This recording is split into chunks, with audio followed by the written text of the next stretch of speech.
I create games for the Windows Store, and each game requires many visual assets. Aside from the graphics in the game, Store apps need many peripheral images, like promotional images and app icons. Visual Studio has an editor to individually upload these store assets. As you can see, most images are the same, just scaled down. To produce the best quality, I let my drawing tool scale them down, but doing this manually is a lot of work, as you can see by looking at the number of images. And since this work repeats itself for each game, it is time to create a Python script to automate the process, and in this video you will see how to take this image and scale it down to 4 different sizes.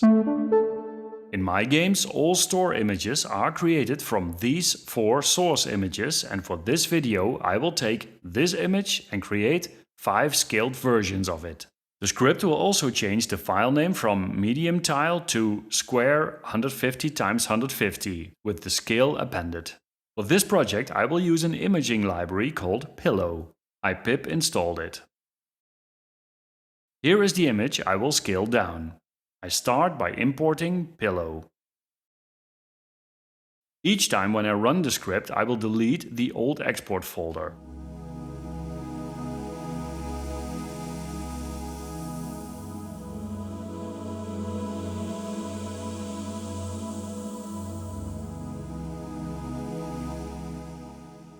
And create a new one.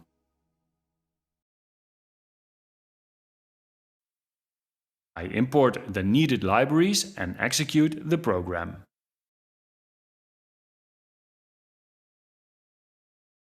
And that works. I create a list of actions.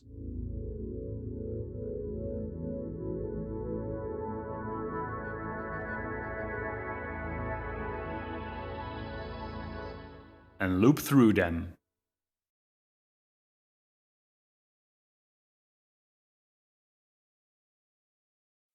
This does not scale yet, but I want to know if this works. And it does. The PIL library has 2 methods to resize images: resize and thumbnail. Thumbnail will also try to maintain the aspect ratio, but I don't need this for this project. So I will use the resize method. Whatever method you choose, you need to choose a resample method. In this table you can see their properties. Apparently this method is very fast, and this one is slow, but has a much better downscaling quality. Since good downscaling quality is what I'm looking for, I choose this method and accept the performance cost. I open the image and resize it.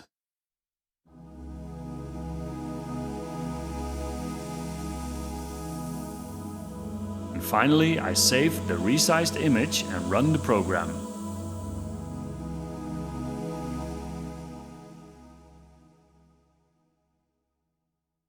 And there they are. Even if I'm using C# to create my game, it is again Python that is so productive when it comes to automate stuff. If you are curious what the result looks like, get Solitaire 95 from the Windows Store. A link is in the description. And to get more tips and tricks for automating stuff in Python, click on the screen and we'll see each other in the next video.